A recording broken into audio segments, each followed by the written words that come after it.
kababayan sa bahagi ng Quirino Grandstand at Luneta. Grabe, bumabaha ng ating mga kababayang Pilipino dito.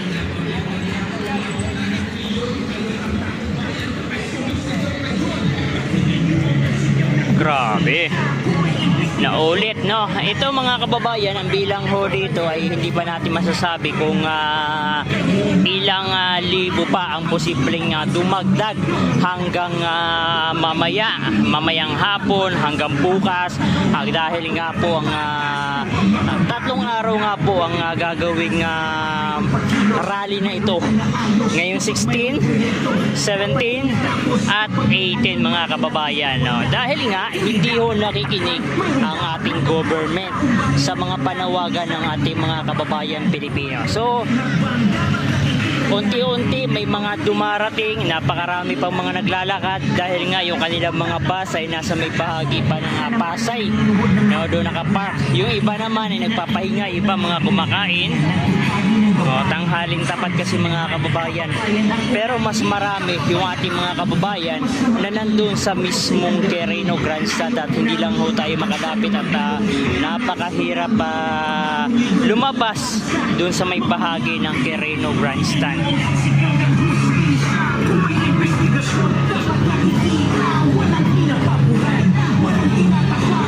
So kanina mga kababayan, meron pong pinalabas dito ng mga pulis, no? Dahil pumasok sila sa mismong mga kababayan natin na nagrarally. So bawal, pinalabas yung mga pulis dahil nga pumasok sila doon sa mga nagrarally at hindi naman ho sila kasama sa mga nagrarally at pinalabas ho sila ng ating mga kababayan dito, lalo na yung ating management dito. So bukod dito sa LED, meron ding LED doon sa may kabila mga kababayan, no? Ayan, grabe. At nagkalat yung napakaraming pulis dito.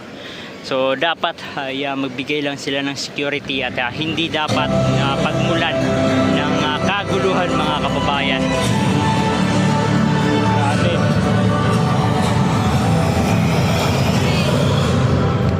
So bukod dito mga kababayan, meron din sa may bahagi ng EDSA na kung saan ay may mga kasama din ng INC.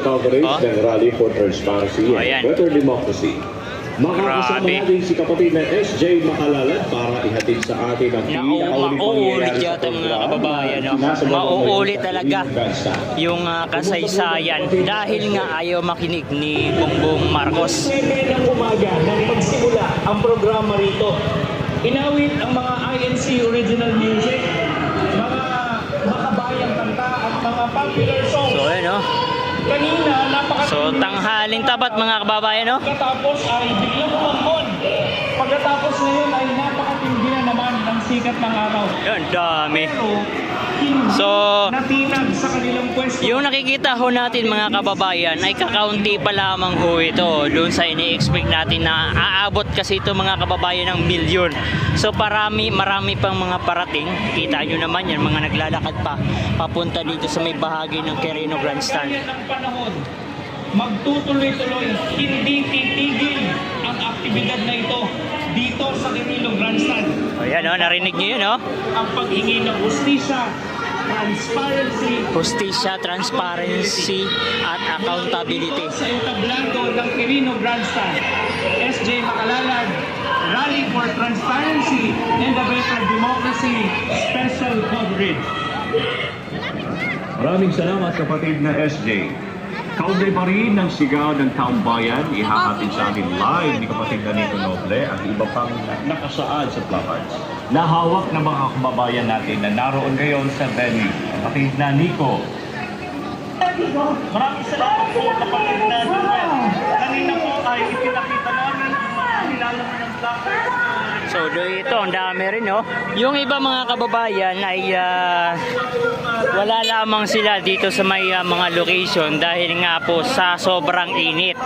Kung mapapansin ho nila natin ay nandoon sila sa mga lugar na malilim dahil nga posibleng magkaroon ng komplikasyon, lalo na heat stroke dahil nga sa matinding init na nararanasan dito sa may bahagi ng Luneta o dito sa may part ng Quirino Grandstand. So mas marami tayong mga kababayan dito sa may bahagi ng Luneta dahil nga po mga kababayan mas malilim dyan. Kababayan natin na narito sa venue. Andiyan po ang latest update. Ako po si Nico Noble. Yung bahagi naman ng Mendiola mga kababayan, talagang pinalibutan ho ng napakaraming mga pulis. Maraming salamat kapatid. Itong nakikita ho natin mga kapulisan dito ay kakaunti lamang ho ito kumpara sa mga pulis na pinalibutan yung bahagi ng Mendiola dahil gusto nilang protektahan, no, ang crocodile sa may bahagi ng Mendiola. Di pangkaraniwang lakas ng ulan.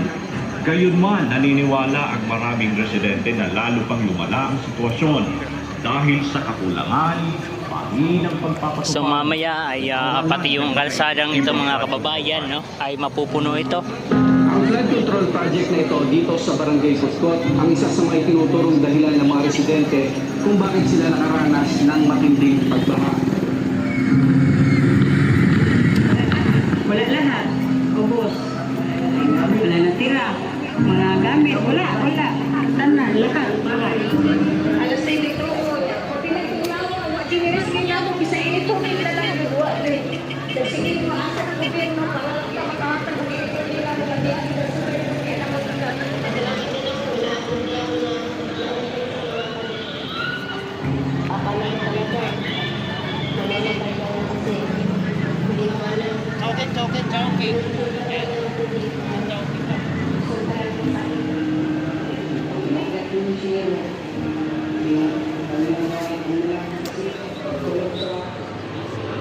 Go! Baha-baha na hanggang bubong!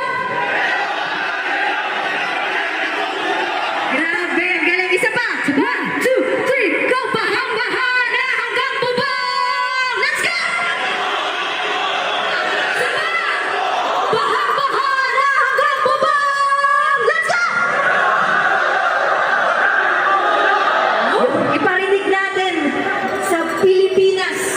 Buong Pilipinas ang ating mga boses. Next naman ay tayo ang investigasyong drama-drama at sila ang uulit ng dalawang hindi kami imbang-bang. Hindi kami imbang-bang. Gusto ko tanungin. Sila.